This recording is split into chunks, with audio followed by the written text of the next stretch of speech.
Assalamualaikum warahmatullahi wabarakatuh, teman-teman. Apa kabar semua? Sehat selalu ya. Amin. Masih stay di channel YouTube saya, channel Isram Law yang membahas tentang isu-isu yang berkaitan tentang seputar dunia hukum, edukasi, berbagi ilmu mengenai hukum. Nah, kita belajar bersama-sama. Oke, baik. Teman-teman, segmen kali ini saya bahas mengenai kawin siri ya. Nah, tapi sebelumnya ya kita harus bahas dulu nih dasar hukum perkawinan ya. Jadi perkawinan itu diatur di dalam beberapa instrumen. Ada Undang-Undang Perkawinan Nomor 1 Tahun 1974 tentang perkawinan, juga Peraturan Pemerintah Nomor 9 Tahun 1975 tentang pelaksanaan undang-undang perkawinan, dan juga ada kompilasi hukum Islam ya. Jadi negara menjamin seluruh hak warga negara untuk melangsungkan perkawinan dan melanjutkan turunannya. Nah, seperti apa jaminan negara itu ya? Seperti yang saya sebutkan tadi, diatur dalam bentuk undang-undang, dibuatkan regulasi. Nah, seperti itu, teman-teman. Nah, namun pada faktanya mengenai perkawinan ini sering kita lihat, sering kita temukan seseorang atau berpasang-pasangan ini melakukan perkawinan siri tanpa melibatkan instrumen atau negara ya. Tidak dilibatkan negara dalam hal ini kalau mengenai kawin siri. Nah, apa sih siri itu ya? Siri menurut bahasa Arab yaitu ya sirrun, artinya diam-diam, sembunyi-sembunyi. Nah, dapat kita simpulkan bahwa perkawinan yang dilakukan secara sembunyi-sembunyi, diam-diam, tanpa melibatkan instrumen negara, pegawai, ataupun tidak diketahui oleh negara. Negara tidak hadir dalam perkawinan mereka. Nah, itu ya, sirrun, sembunyi-sembunyi ya, di bawah tangan.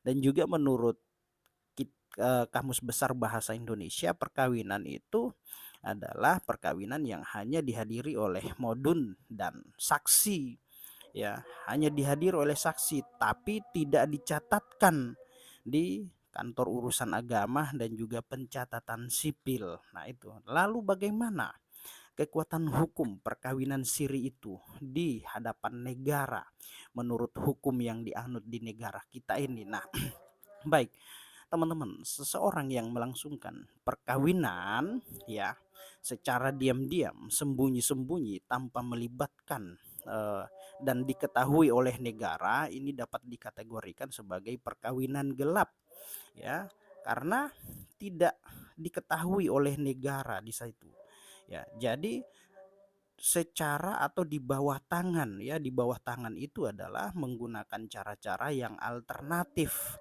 ya, secara cepat, singkat. Nah, seperti yang saya sampaikan tadi, tidak melibatkan negara dalam hal ini.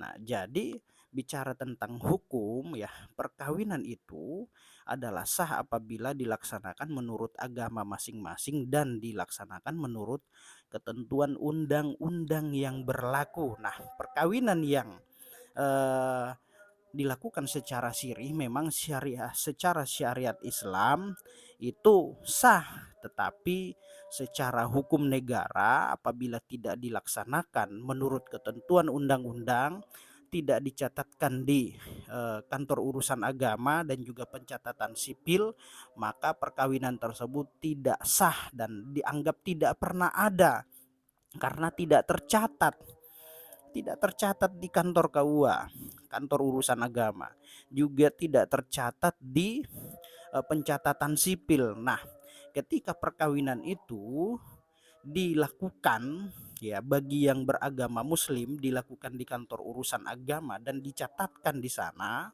dan juga bagi yang non muslim melakukan perkawinan di pencatatan dan dicatatkan di pencatatan sipil, maka itu adalah perkawinan yang sah dan diakui oleh negara ya, tidak gelap.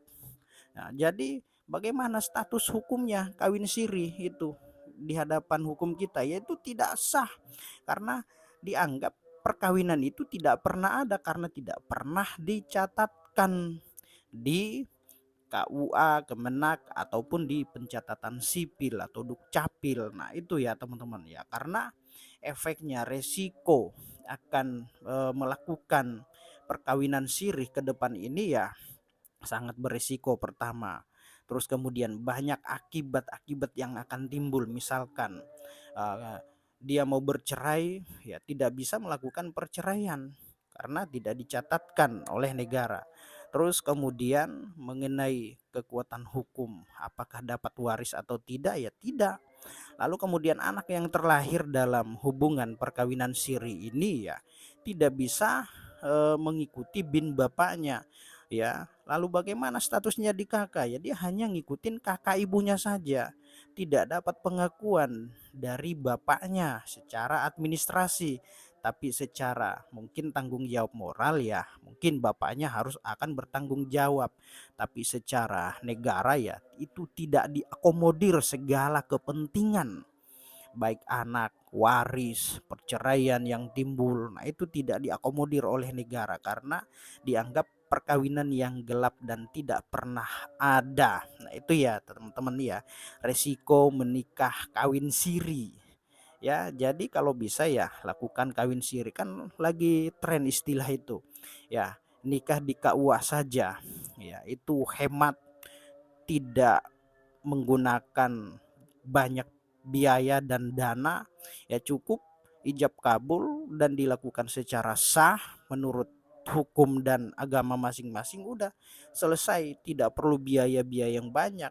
Dan ingat perkawinan itu ya memang harus tanda bukti bahwasanya seseorang telah melangsungkan perkawinan dan dicatatkan di kantor agama, kantor urusan agama ataupun pencatatan sipil, itu dibuktikan dengan adanya surat atau buku nikah.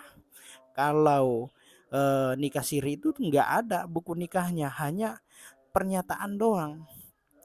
Pernyataan modun dan saksi-saksinya. Nah, itu tidak mempunyai kekuatan hukum mengikat. Demikian.